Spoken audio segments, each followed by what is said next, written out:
Assalamualaikum warahmatullahi wabarakatuh. Halo semua, perkenalkan nama saya Salsadela dari Prodi Sarjana Terapan Teknologi Laboratorium Medis dengan nomor P137343210033. Nah, di sini aku akan menerangkan sedikit tentang apa itu diksi. Ada yang tahu diksi itu apa? Yaps, betul sekali. Diksi adalah pemilihan kata. Secara luas, arti kata diksi adalah pilihan kata di dalam tulisan yang digunakan untuk memberi makna yang sesuai dengan keinginan penulis. Dan diksi itu mempunyai dua syarat. Apa aja sih? Oke, yang pertama adalah syarat utama diksi, yaitu ada ketepatan dan kesesuaian. Jadi, ketetapan adalah harus bisa mengungkapkan dengan tepat agar tidak salah tafsir, dan kesesuaian adalah menuntut kecocokan antara kata-kata yang dipakai dengan kesempatan dan keadaan pembaca. Oke, yang kedua ada syarat diksi. Ada 6, apa aja ya? Oke, 1. Makna denotatif dan konotatif. Denotatif adalah makna yang aslinya, sedangkan konotatif adalah makna tambahan. Contoh penggunaan makna denotatif dan konotatif. Untuk yang denotatif, contohnya, ayah menutup matanya sebentar karena terlalu lelah menatap laptop. Dan untuk contoh konotatif adalah kakek menutup mata selamanya atau dalam arti meninggal. 2. Makna umum dan makna khusus. Makna umum adalah makna yang bersifat luar, sedangkan khusus adalah makna yang hanya mengarah pada satu kasus yang khusus. Contohnya penggunaan kata umum dan kata khusus. Kata umum mendatangi, dan untuk kata khusus berarti singgah, mampir, atau berkunjung.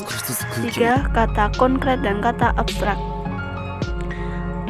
Konkret berarti kata yang memiliki sifat nyata, sedangkan abstrak adalah kata yang bersifat imajinasi.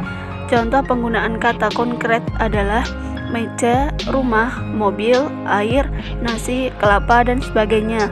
Sedangkan contoh kata abstrak adalah ide, kesibukan, gagasan, keinginan, angan-angan, dan kehendak. 4. Sinonim. Sinonim atau persamaan kata atau kata yang memiliki makna yang sama. Contoh penggunaan sinonim seperti bertemu sama dengan berjumpa, hewan sama dengan binatang, buruk sama dengan jelek, bohong sama dengan dusta, paras sama dengan wajah, matahari sama dengan mentari, senang sama dengan bahagia, sukar sama dengan sulit. 5. Kata kajian dan kata populer. Kajian adalah kata yang lebih bersifat kependidikan atau penelitian atau ilmu pengetahuan, sedangkan kata populer adalah kata yang bersifat luas. Contoh penggunaan kata kajian: Pak Tony bekerja sebagai penjual ikan hias. Dalam sebulan ia mendapat keuntungan bersih sebesar Rp500.000. Nah, dalam kalimat di atas, keuntungan termasuk ke dalam jenis kata populer karena mudah dipahami oleh banyak orang dan sering digunakan dalam kehidupan sehari-hari. Sedangkan laba, sinonim dari kata untung, termasuk ke dalam jenis kata kajian. 6. Jargon dan slang. Jargon adalah kata-kata khusus dalam kelompok yang hanya diketahui sebagian orang, sedangkan slang adalah kata-kata khusus dalam kelompok yang bersifat bebas. Contoh penggunaan kata jargon dan slang. Contoh jargon adalah dalam bahasa jurnalistik ada bahasa koran, bahasa media, atau bahasa komunikasi massa yang harus dimengerti semua kalangan.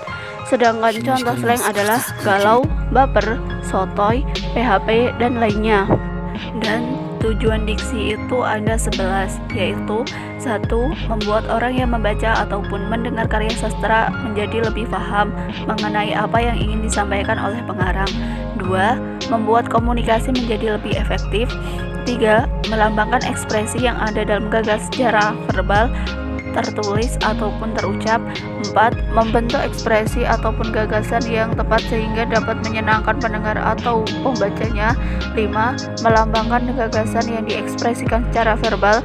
6. Membentuk gaya ekspresi gagasan yang tepat, yaitu sangat resmi, resmi, dan tidak resmi, sehingga menyenangkan pendengar atau pembaca. 7. Menciptakan komunikasi yang baik dan benar. 8. Menciptakan suasana yang tepat. 9. Mencegah perbedaan penafsiran. 10. Mencegah salah pemahaman. Dan yang terakhir, yang 11, mengefektifkan pencapaian target komunikasi. Dan adapun ciri-ciri diksi adalah sebagai berikut. 1. Tepat dalam pemilihan kata untuk mengungkapkan gagasan atau hal yang diamanatkan.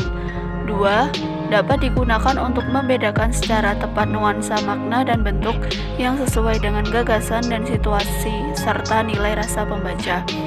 3. Menggunakan pembendaharaan kata yang dimiliki masyarakat yang bahasanya dapat menggerakkan dan memberdayakan kekayaan tersebut menjadi jaring kata yang jelas.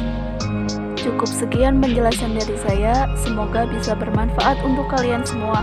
Dan apabila ada kurang lebihnya saya mohon maaf yang sebesar-besarnya. Wassalamualaikum warahmatullahi wabarakatuh. Sampai jumpa semua.